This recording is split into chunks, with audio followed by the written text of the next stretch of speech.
বেশ কিছু চীনা পণ্যের উপর মার্কিন প্রেসিডেন্ট ডোনাল্ড ট্রাম্পের আরোপ করা 104% আমদানি শুল্ক আজ 9 এপ্রিল থেকেই কার্যকর হবে।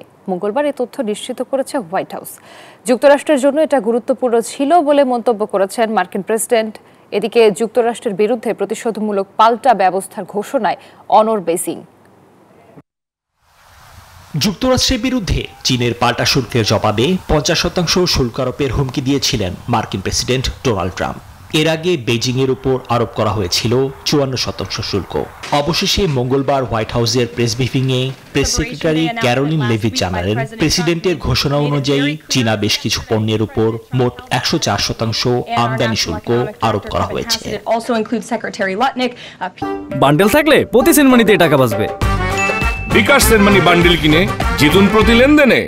বড় ধরনের এই শুল্কের প্রশংসা করে একে যুগান্তকারী হিসেবে বর্ণনা করেছেন ট্রাম্প। তার মার্কিন দৃষ্টিভঙ্গির জন্য এটা খুবই গুরুত্বপূর্ণ ছিল বলে মঙ্গলবার সন্ধ্যায় রিপাবলিকানদের এক সমাবেশে মন্তব্য করেন প্রেসিডেন্ট।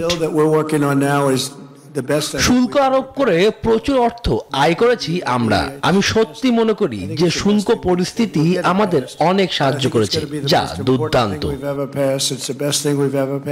এদিকে যুক্তরাষ্ট্রের উপর থেকে প্রতিশোধমূলক শুল্ক প্রত্যাহারের জন্য ট্রাম্পের হুমকিকে অগ্রাহ্য করেছে বেইজিং।